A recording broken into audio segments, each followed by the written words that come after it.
It was thanks to, it was the apology theme, and this one is in 2 parts, and is called Life Got in the Way.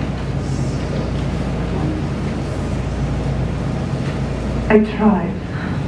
I did what I could. I had no idea you would die. You seemed fine. There were no signs. I know I broke up with you because I was traveling around the country for months. And really, how could I expect you to wait for me? But I called from a payphone long distance when I could, and you seemed fine. There were no signs. And I was alone in a hotel room on the other side of the country, waiting to pick someone else up from the airport when you died. And all I could do was cry, and I tried to see if I could be with you once more at your funeral, but the flights were out of sync with when I had to leave again, and I'm sorry. I tried. I really did. I wanted that moment of closure. I wanted to say goodbye to your painted corpse, probably by wearing my favorite blue tie of yours. But it's probably for the best that I didn't get there to see you, because this way, being alone, allowed me to cry for you that much more.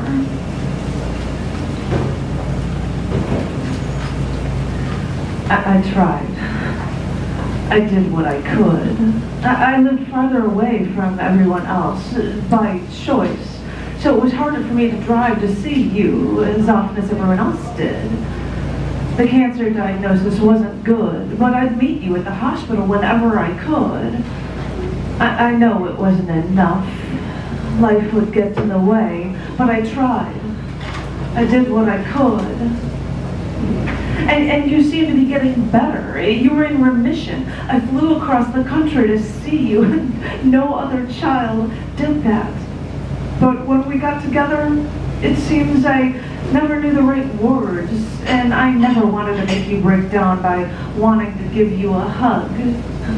So, although I was there, I'm sure we kept our distance more than we should have, and I'm sorry for that. You have no idea how sorry I am. But you seem to be getting worse. The cancer came back. You were immune to the chemo. You seemed sick and tired of them drilling holes into your hip to see if the cancer would ever get out of your bone marrow. And I keep telling you, I tried. I did what I could. But life would get in the way, and there was only so much I could do. As you seemed worse, you slept all the time, and I don't even know if you'd even know that I was there. And until you died, I tried. I did what I could. But I'm sorry, because all I could say is that life got in the way.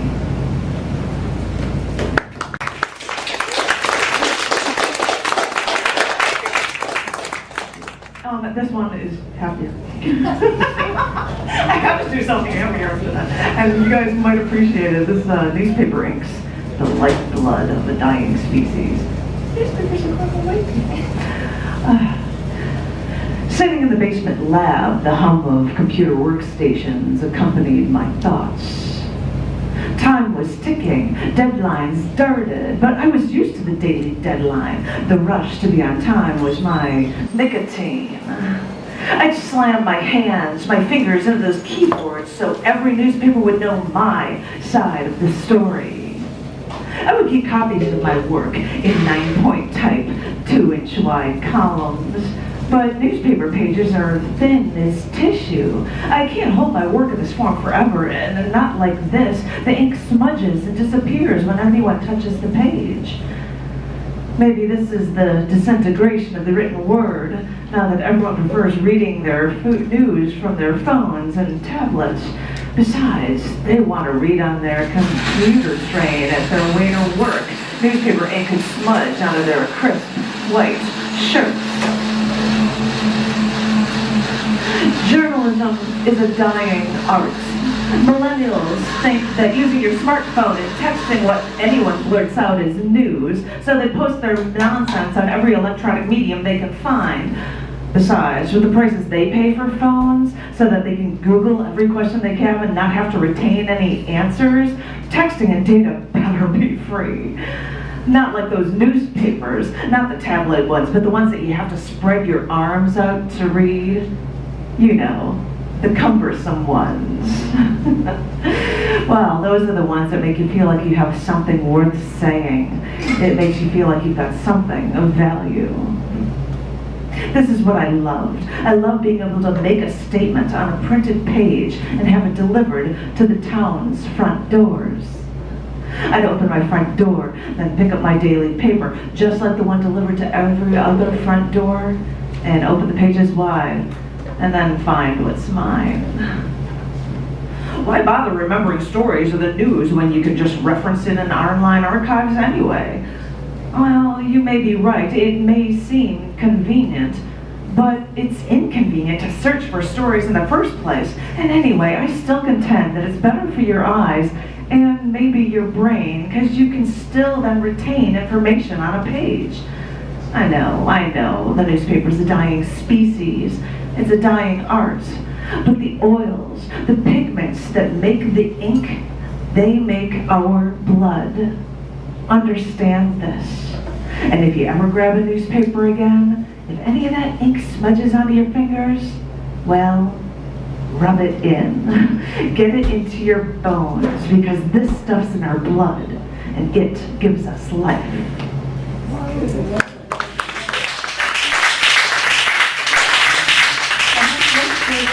Would I have to explain it?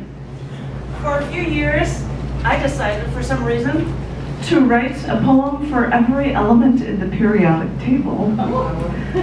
It was quite an endeavor, and I even put it into a collection, the periodic table of poetry, and it was quite a learning experience, because some of them have lives of milliseconds long, and you have to figure out what to be able to write about them.